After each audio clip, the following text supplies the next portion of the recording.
I'm playing in a streamed tabletop role-playing game. The game I'm playing in uses the Savage Worlds role-playing game system. And not only do I adore this campaign, I also really love this system. So let me take you into the grim, noir world of the City of the Crimson Tower, where I play Gloria Goodwin. Kind of a tight evening dress that flares with little beads and fringes, but with two distinct holes that don't look like they were poked through, but have beautiful sewn edges so that two wings can fly out the back. Rather than looking angelic though, she just looks a little bit like a bird that's trying to waddle on land and doing a really poor job of it.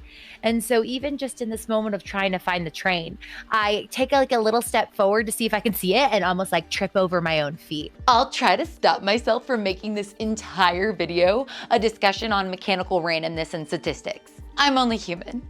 And I love numbers. I'm playing with a truly phenomenal group of creators, and there have been some haunting moments. You open the door slowly and the noise grows louder. You continue pushing it open, and you see a rocking chair. But it is stark still, and as soon as you push the door open enough to see it, the sound stops. And placed in that rocking chair is a smiling porcelain doll with a lacy yellow dress. Nope. So let's go. Savage Worlds is a role-playing game and the core rule set for all role-playing games by the Pinnacle Entertainment Group. Pinnacle has released Savage Settings, which are campaign settings or modules that use this system. The current version is the Savage Worlds Adventure Edition, or SWADE. And for our campaign, we're also using the Horror Companion, because this is a dark and creepy retelling of the Curse of Strahd. The GM Ethan of Thousand Faces Cosplay and Go Buff Yourself, follow him everywhere after you watch this video, is rewriting the story to have a woman vampire, Lady Stradia, and to have the story fit within the Savage Worlds system. So I'm so excited. I'm not alone here in my basement. I joke most of the time that like, you see me, like people see me at conventions and they're like, oh, so this is your job. But really my job is here alone in my basement. And so how magical is it that I'm not alone and I have two people with me? Oh my God. Why don't you take a second and introduce yourself? Well, I'm Ethan. And I'm Lauren. We are Thousand Faces Cosplay, and together we all play some TTRPGs every now and then. Yes, this is the GM for the game I've mentioned before, the City of the Crimson Tower, and you are one of the awesome players with me, and so I'm super excited. I'd love to kind of hear why you chose this system, and I think it's been great, and I get to peer behind the curtain a little bit with you all. So kind of what was your thought process with that? Savage Worlds, first of all, is a setting agnostic system, so we could have used Savage Worlds and kept the story of Curse of Strahd in the classic high fantasy setting. But honestly, part of the reason I wanted to bring it into more of a noir setting is I'm currently running another Curse of Strahd game, and so I wanted to bring this one and make it feel different.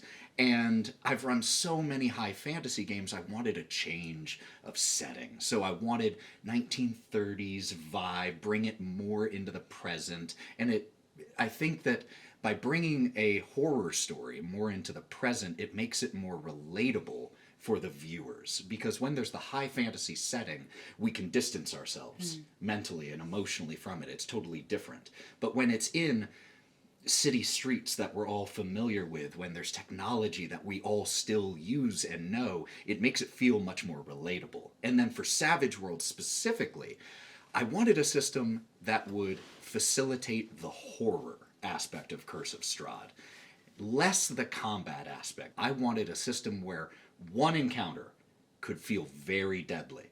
And I wanted a system that had sanity and fear mechanics, so that not only would the story involve horror, but the system would facilitate the telling of that horror by having actual mechanics to support it. So those were all huge factors that made me go with Savage Worlds, because it can work with modern. It has modern rules for firearms, for vehicles, for fear, for sanity. A lot of things that Dungeons & Dragons doesn't currently have hashed out quite as well. It's made to be high fantasy, power fantasy. Savage Worlds, like the catchphrase says, it's furious, fast, fun, and deadly. Yeah. Something I've often speculated when like people who don't play TTRPGs, they're like, why are you using a system to tell your story? Right. If you're just sitting together and you're doing a collaborative storytelling, why do you even need a system? Why are there rules? Why would I buy this source book? And I think that kind of hits the nail on the head. Is that like, yes, we're collaboratively telling a story, but the system gives you tools to kind of change the story and tell it in a certain way, add in that mechanical randomness of the dice. And Right. And it should be able to help facilitate that story, that environment, that feeling. So the system that you choose is, and I'm learning through Savage Worlds that the system you choose really does impact the environment of the game and how your players navigate that environment. So I think it's really cool. This gaming system is designed to emphasize speed of play and reduced preparation. So gameplay is definitely narratively focused and does often feel fast, which is the intention. Now that I've played 9 sessions with the Savage Worlds system, I think that it does a really good job of prioritizing narrative flexibility through its mechanics. This is my first time experiencing any version of the Curse of Strahd story, and I'm loving it. Y'all know my obsession with vampires. I'm obsessed. And apparently my character is too. Bad girl. In your head.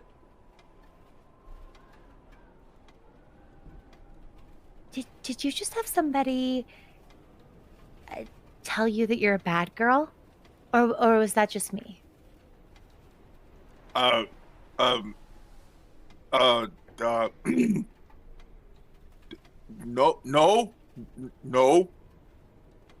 Is that something you like?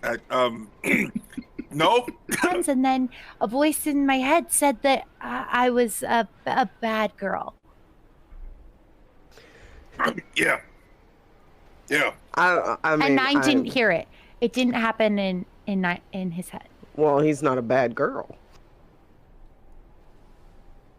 Let's break down some of the mechanics a little bit. The Savage Worlds system is a gameplay rule set with the catchphrase, fast, furious, and fun. It uses attributes, skills, and edges and hindrances to shape your character, rather than a class system. Your character has 5 attributes: agility, smarts, strength, spirit, and vigor, and several skills, and they're all represented by a polyhedral dice. You also use edges and hindrances to define your character's strengths and weaknesses. I think that often it's a character's weaknesses that make them really interesting, and I think Savage Worlds does a really good job of reflecting this. I think that the edge and hindrance system is such an interesting way to make your character unique, because I saw someone phrase it this way: you can create 2 or 2 criminal investigators, but have them, because of your edges and hindrances, be Sam Spade from the Maltese Falcon or Sherlock Holmes.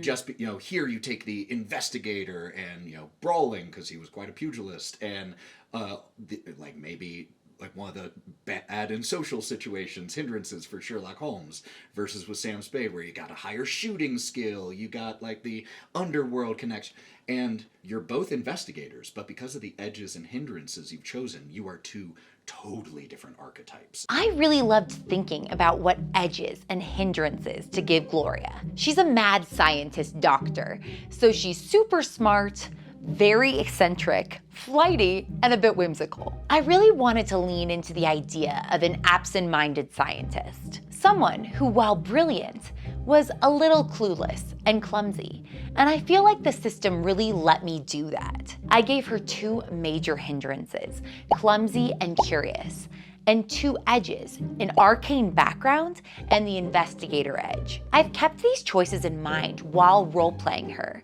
and it's been really fun to expand on her character and mannerisms with these mechanics as the starting point. I know how I felt building my character, but how did you feel building your character? Because there's no classes in Savage Worlds. Instead, there's kind of this way of shaping your character through the edges. Through and the edges yeah, and the exactly, hindrances. Exactly. Yeah. And that's definitely where I started when I built my character Brooklyn. And I'd never built a character before that relied more on the personality traits to begin with than the class or where they come from or anything like that. And I usually use those things to influence my role play with a character when I'm creating them anyway. So it was really cool for me to have that laid out right there. And I was like, wait, this is how my process begins. And so how my process began with this system. And it made me step outside of my comfort zone of being like, hey, I'm going to create a hero.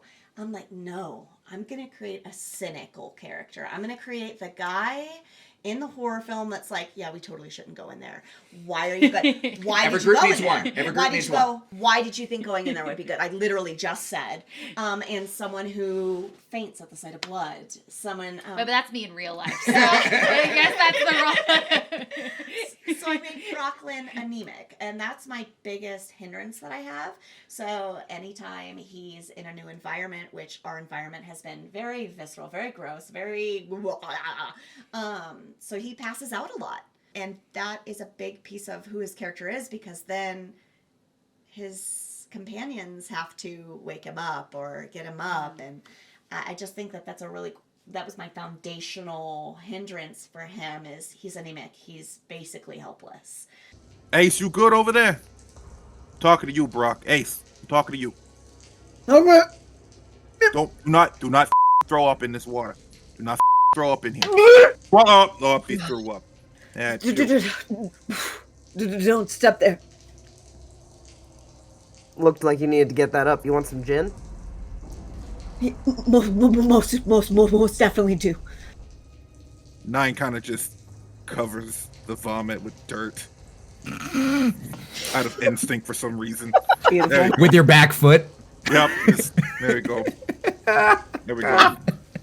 When using the Savage Worlds system, whenever you attempt an action that's risky or interesting, you roll the relevant attribute or skill die and try to get the target number, which is usually 4. If an action is more difficult for some reason, you'll get penalties on your roll. For example, if you try to use a skill that you don't have, you roll a d4 with a -2 penalty for being untrained. Since you're playing as a hero or a wild card, you get a wild die, which is an extra d6 that you roll alongside any trait test. The 2 dice are checked separately, and you take the higher roll. If a dice gets the highest possible result, it aces or explodes, so you get to roll it again and add the results together. This can happen more than once, and can lead to really swingy and explosive die rolls.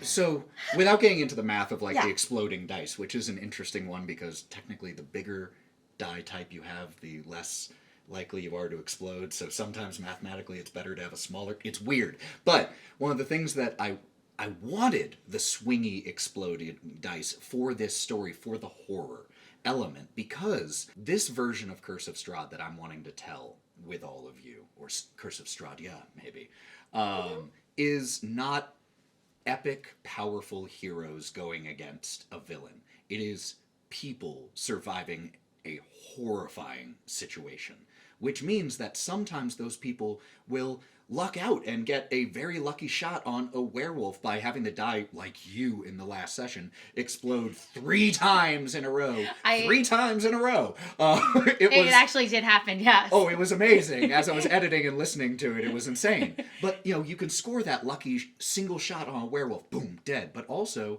that single lowly skeleton might be the downfall of a character if their dice explode really badly. Things don't go predictably well in horror stories.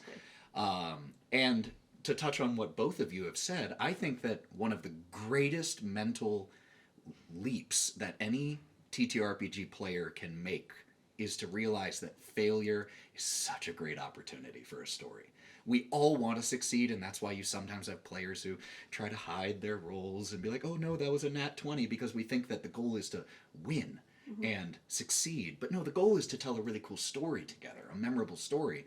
And sometimes failure is the best opportunity for great story. One of the examples I always use is Boromir in Fellowship of the Ring, when talking about character death and failure. That was an incredible moment in the story, and there's so much growth that comes from everyone as a result of that low die roll or very high die roll for the orcs, depending on how you look at it. And failure is, and embracing failure is one of the greatest steps I think any player or GM can make. And so embracing that, and that's what this system allows, like you were saying, Lauren, wild successes out of nowhere and horrifying failures that will haunt you for sessions. While a 4 is considered a success, it's possible to get above a 4. And if you get enough above a 4, you can get something called a raise. For every 4 over your target number, your GM owes you some extra info, or context, or reward known as a raise. So, what did we get, Karina? 10. 10, so that is with a raise. So not only do you get to notice some things, you get to notice a little bit more. Now sometimes, the dice might not work in your favor, and you might roll a 1 even if you're rolling a d12 and should be highly skilled in that area. The system has something called Bennies. Each player gets 3 bennies at the start of every session, with the possibility of additional bennies being rewarded by the GM throughout the session, depending on how you roleplay and lean into your hindrances. You can use a benny to re-roll the dice of any trait test and use the better result. Bennies can also be used to soak some damage. I think what's kind of neat too is the Benny system. And I'm curious, last thought on this. What do you all think about bennies? I think on one hand, it's really awesome because if you are training as a hero and you're practicing a certain skill and you've built this character, the idea is that they should be proficient in something. And so sometimes, like, I agree that failing's the most interesting, and I love it when my characters fail. But I think sometimes it does pull you from the story if your character is supposed to be proficient at something. You're supposed to be good at this thing. You're supposed to be the hero. And it's a simple check that you can make up a reason why, oh, they got a fly in their eye, they tripped, something happened. Yep.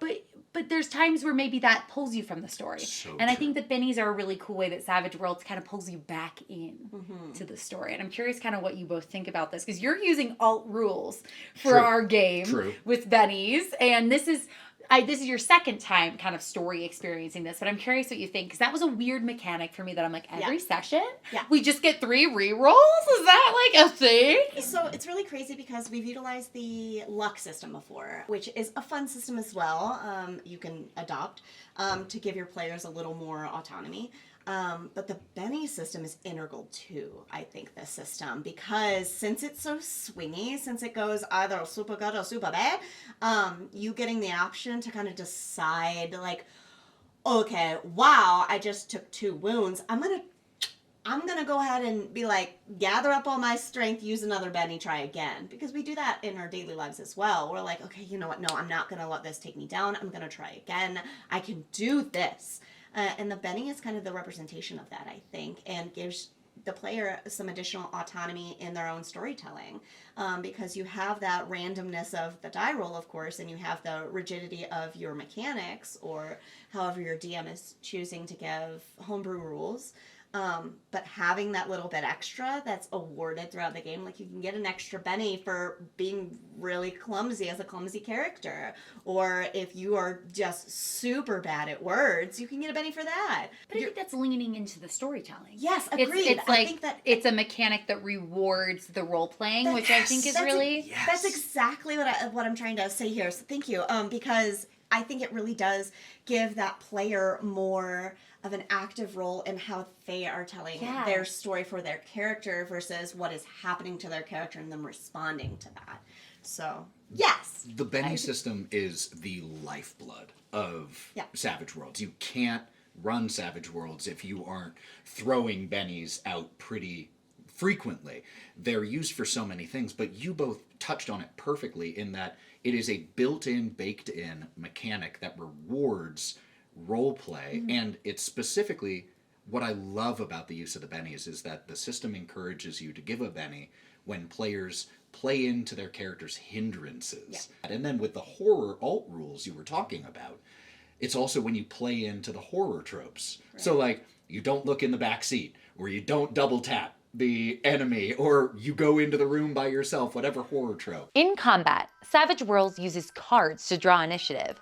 The order of combat starts from aces and counts down to 2s. And when your card is up, it's your turn to act. If you draw a joker, you can act whenever you want, with a +2 to your rolls. The initiative order changes every round, so you are drawn a new card each round. I feel like this is a really fun element to combat, but I know some people have contentious feelings about this. During your turn, you can do one action and move your pace. You can attempt to do several actions in one turn, but each additional action inflicts a cumulative -2 penalty on all of them, which means you need to announce your plan for how many actions you want to take before you take any actions. This is a little different than other systems. Like I said, typically the target value for a dice roll is 4, but in physical combat, attacks that use the fighting skill, instead of 4, use parry as the target number. Your parry is based on how good you are at fighting, specifically half of your fighting die +2. Spoilers, my character in the campaign, Gloria, is not good at fighting. I am good at getting hit though. It looked like it was jumping my friends.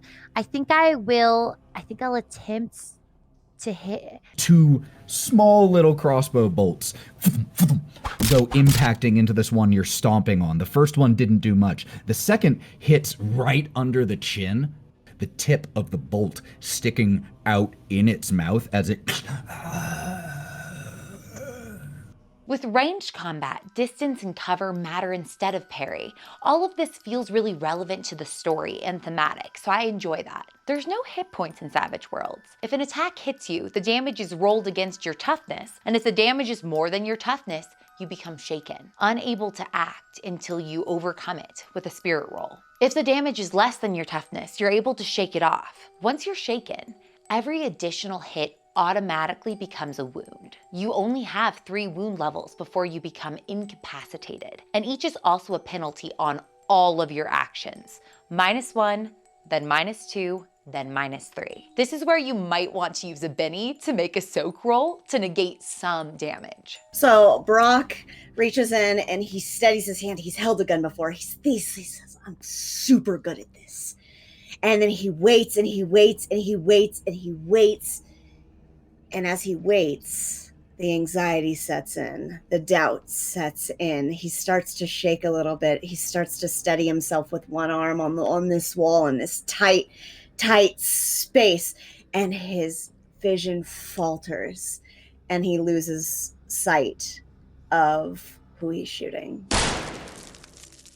I really appreciate that getting a wound feels impactful, and I think the damage system lends itself to really interesting storytelling. Despite not having a ton of combat, when characters in our game are hit in combat and get a wound, it feels really dramatic and serious. It's not a matter of losing hit points that are regained by sleeping. The wounds deal significant mental and physical damage to the characters. We're playing a horror game, and I think that the wounds feeling so big has added to the grim feeling of the setting in the game. That really works for our story. She's gonna pull it out, look at it just for a second, take a quick sip before just throwing it down as she lights like a piece of cloth on the ghoul, and then she's going to back away to the side with Gloria over here.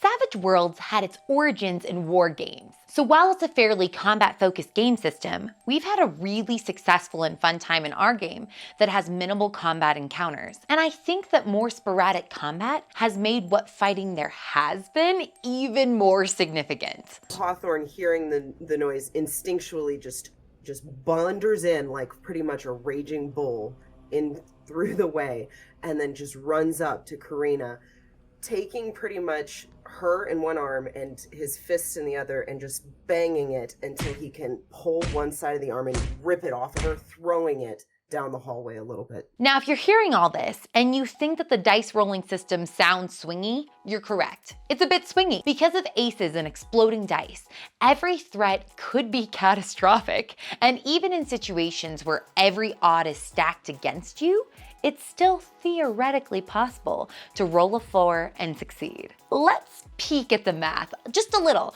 as well as how the use of bennies and even penalties mitigates some of the negative effects of the randomness of this system. Every time you level up a skill, you move up a dice size, starting with D4, D6, D8, D10, D12. If you have a D4 dice for a skill, that means you'd roll a D4 and the D6 wild die when you make a skill check. With these 2 dice, you have a 62.5% chance of hitting a 4 or higher, or a success, and a 19.27% chance of getting 1 raise, or at least an 8 on the dice. Now, once you level that up to a D6 has a 75% chance of success and a 25.85% chance of 1 raise. Once you level up to a D8 skill has an 81.25% chance of success and a 24.65% chance of 1 raise. And notice, you actually have a higher chance of getting a raise with a D6 skill than a D8 skill due to that D6 having a higher probability of acing and having it explode.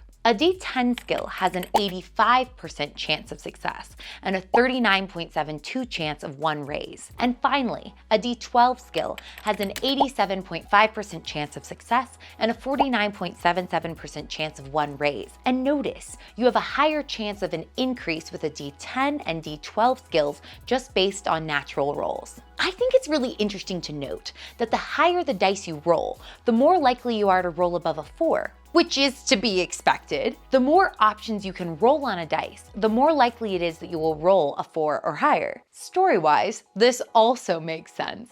The more skilled you are at something, the higher chance you should have to succeed at that thing. Interestingly though, the lower the dice, the more likely you are to roll an ace and have the dice explode. I think this is really interesting mechanically, but I think it makes a little less sense story-wise. The highest you can increase a skill to is a D12. Even at this highest skill level, you still have a 12.5% chance of failure. Although that chance drops down to a 3.125% if you account for being able to re-roll the D12 using a Benny. And it drops below 1% if you consider spending 2 Bennies to re-roll twice. Essentially, when you level up the dice, the floor stays the same, but the ceiling goes up. I think it's a really interesting system for rolling, and I think it's also been really fun to play. I try to take a step back when I'm playing a game and consider, why am I introducing any mechanical randomness, such as dice rolls or drawing cards to begin with? If I wanted to specifically choose the outcome every time, why introduce that mechanic at all? Instead, I think that choosing to incorporate randomness into a role-playing game can make it really fun and interesting. I think some of the best role-playing moments come from failing checks. And with the added possibility of dice exploding, or always having the ability to roll a 1, even as you level up the dice you roll for a skill, I think that Savage Worlds captures this beautifully. But the alt roll specifically, we've witnessed this, is that if every time we use a Benny, then you gain a Benny. So there is this. And I don't know, is that from the horror rules? Or Yes. Did you... No, that's from the horror rules. So that's Or did you just freak I out? wasn't sure. It's called Tough Decisions. It's either Tough Decisions or Tough Choices is the name of the alt rule. So every time you all spend a Benny, typically the GM starts with 3 Bennies just like you all do. But in this one, I start with none. But I go up every time you all spend a Benny. So you have to have that little bit of calculation in your head of like, okay, do I want to re-roll this dice with the knowledge that that will give him the ability to re-roll some dice later? Just a little bit of fear. Just a little bit. It makes you think. Yeah, it really adds just that little additional element of strategy. For our game, we're using the Foundry Virtual Tabletop. I'll be honest, it took me a hot second to feel like I knew how to navigate Foundry. But now that I know how to navigate it, I really, really love it. It's a super versatile program that can support over 200 TTRPG systems from Pathfinder 2E, D&D 5e, Honey Heist, and Savage Worlds, which is good, since that's the system we're using. I appreciate the in-game character sheet, and the public dice rolling is perfect for our game. I also appreciate the Benny animations.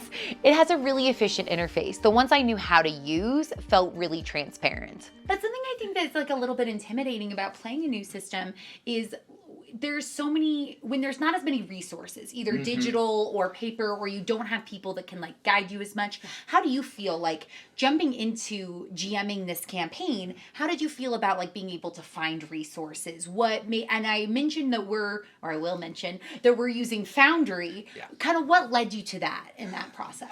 So the first part of your question, like the feeling of jumping into a new system without the same support mechanisms that Dungeons and Dragons has, because D&D with Wizards of the Coast, you have D&D Beyond, and it's the most popular system out there. So you have tons of forums and subreddits and all these different things to help you, and Savage Worlds, very popular. It has a lot of those things too, but not as many. But I still think that it's a time investment to learn it, and the GM and the players are going to be learning this system kind of simultaneously. You're going to make mistakes. That's okay. It's a game. That's part of it. And just, you learn, you acknowledge the mistake, you do better next time. I'm still learning certain niche rules for Savage Worlds as they come up. Like, oh, let me double check throne things or athletics. Okay. But you mentioned Foundry, and I switched over to Foundry after using Roll20 for a long time. And Foundry does have a very, very steep learning curve. But I think it also has a lot of very good tools in there for those who are using it to play online with friends or as a virtual tabletop with weather effects and the dice. And you can have the whole rule system stored in Foundry. So I think that though it's been a very steep learning curve for me as the DM, hopefully not as steep for the players because you don't have to do as much on it as like me setting up maps and monsters and all of that. But I think that it's a very convenient tool to have if you want something a little bit more advanced than like Roll20. It does have a purchase cost, unlike Roll20, which is free, but it's a very good and helpful VTT to have. I love the animations, and as someone who used to use Roll20 as well, I like the Foundry system because it's really pretty to look at, and it becomes pretty intuitive once you get over the overwhelming amount of things that you can do on that platform. I use it, at least in this game's case, for my character sheet.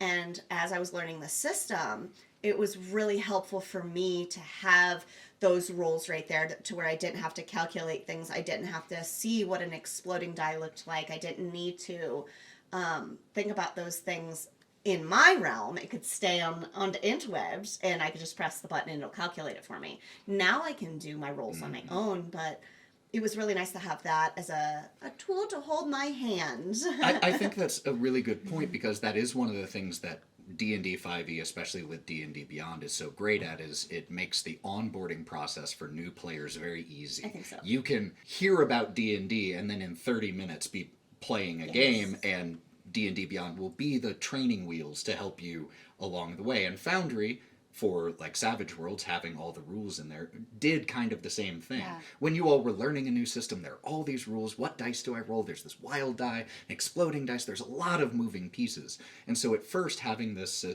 tool that when you pressed one button helped and did a lot of things, gave you all, I think, the time to learn the system without the stress, while still being able to focus on portraying and playing the game. Yes, and for me that was because I'm a big role player. I mean, I like mechanics, I like combat, but I'm not particularly good at that type of thinking. Sure. But I'm very good at thinking. You are good, but I understand. I feel that in my soul. Thank you, but also thank you for saying me. Math is harder when people are looking at you. I'm convinced. I don't like doing this. So I can go boop-a-doo. So I want to focus on the role play aspect of things, and when the numbers get involved, especially in like a new system, I become so obsessed with working that system correctly that sometimes the role play will fall by the wayside. And in this case, with having it at my fingertips, I didn't have to make that sacrifice. And so I was able to take on a character that I thought was a little more challenging for me to communicate to the audience. He's and very outside your usual. To play for myself. Like, I'm all humor, wham bam, thank you ma'am, and he is very reserved, very thoughtful. Not a thing that I usually do well for anyone who knows me. So I really like that Foundry allows players to delve into that aspect as well By helping them out. giving them the mechanics right there at their fingertips. I'm really loving using this system for our game, and the fast-paced storytelling really fits the horror vibe of the story we want to tell. I don't think there's one perfect role-playing system. Rather, there's a system that might be perfect for the story your group wants to tell together. Before you guys go, will you tell everybody where to find you? And if you have anything fun coming up? Sure. We're on the internet. That's true. You can find us at Thousand Faces Cosplay most places, Thousand Faces or the Buff DM on TikTok. We are Thousand Faces TTRPG on Twitch. We do stream regularly, several different kinds of games. Including But- every other Tuesday, City of the Crimson Okay. Tower. Yeah, absolutely. Come and join us for our Savage Worlds Abomination. You can also listen to the finished version of our games all cleaned up and polished with extra music and sound effects on the Go Buff Yourself podcast. That's where all that gets deposited. Oh my gosh. Well, thank you so much. Thank It was you. amazing. Bye. So if you're on the fence about trying the Savage World system, I definitely recommend giving it a try. And if you're looking for something fun to watch, check out our game that we're playing. I'll link the first session right here so you can give it a watch.